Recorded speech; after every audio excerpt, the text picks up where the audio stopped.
यात्रा एक अकीदत होती है। ऐसे में जो यात्री हैं वो किसी चीज़ का सहारा लेके यहाँ पे पहुँच जाते हैं। कोई गाड़ी में आता है, कोई यहाँ से घोड़े पे जाता है, लेकिन ऐसे भी कोई अकीदतमंद होते हैं जिनकी श्रद्धा होती है, जिनकी अकीदत ऐसी होती है कि वो चल के आते हैं और यहाँ से जो है गुफा तक भी चल के जाते हैं और अपने अकीदत का इजहार करके वहाँ पे बाबा भोले के दर्शन के लिए जाते हैं। हमारे साथ अभी कुछ नौजवान मौजूद हैं, ये हरियाणा से आए हैं और यहाँ इन्होंने पहलगाम तक, हरियाणा से लेके पहलगाम तक पद यात्रा की और यहाँ तक वो पूरा पैदल चल के आए हैं। इनसे मजीद जानना चाहेंगे। पद यात्रा किया हमने और हम 28 दिन में यहाँ पे पहुँचे हैं। तो कब निकले थे आप? हम 1 महीना हो गया हमें निकले हुए घर से और चलकर ही कवर किया हमने सारा रास्ता। महादेव की कृपा बनी रही, चलते रहे, बस यहाँ तक पहुँच गए और अभी आगे भी पहुँच ही जाएंगे जल्दी।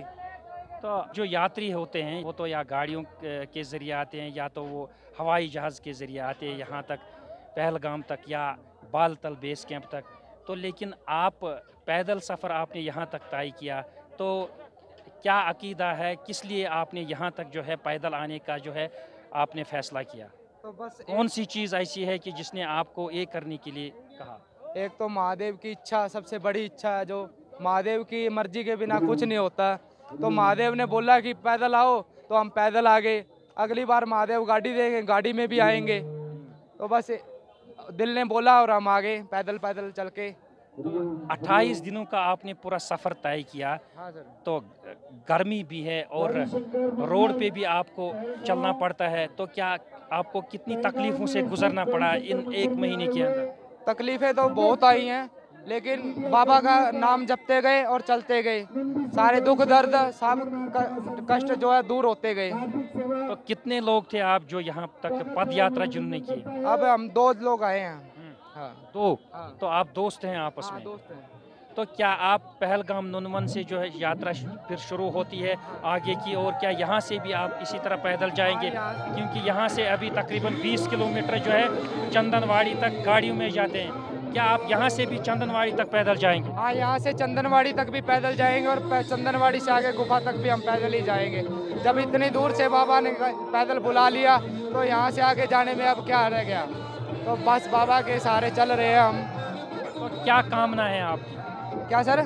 क्या मनोकामना है आप? बस मनोकामना यही है कि सभी खुश रहे, संसार ऐसे ही चलता रहे, परिवार में सुख संपत्ति शांति बनी रहे और सभी ऐसे ही खुश रहें। तो जो पद यात्रा करने वाले लोग होते हैं वो तो मतलब काफिले से अलग होते हैं, जैसे कि ये जो कानवाई होती है जो यात्रियों की, उनकी तो सुरक्षा होती है, उनका सुरक्षा कवर होता है। आप पैदल आए, क्या लग रहा आपको यहाँ जब वादी में आप दाखिल हुए, यहाँ का माहौल कैसा लगा आपको, लोग कैसे लगे? यहाँ पे माहौल बिल्कुल अच्छा है, बहुत अच्छा है। यहाँ पे कोई तकलीफ नहीं होती।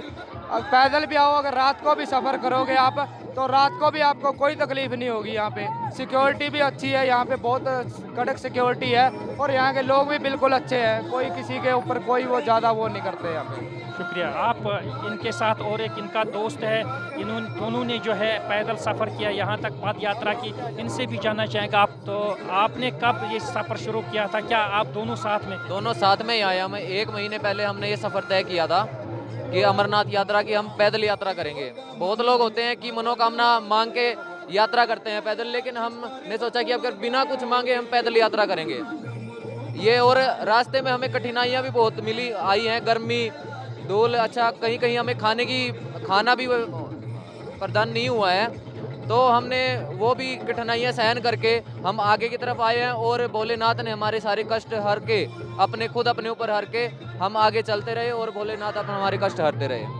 तो ये जोश, ये वलवला कहाँ से आया आपको, और आपको किस चीज़ ने जो है उत्साहित किया कि आपने ये तय किया कि हम ये सफ़र जो है, जो ये अकीदा है, ये भोले बाबा के दर्शन के लिए जो है हम पद यात्रा करेंगे? बहुत लोग हैं कि आजकल का जो युवा है वो गाड़ी से नीचे पैर रखते ही नहीं है। अगर थोड़ी दूर भी जाना होगा गाड़ी में जाएंगे वो।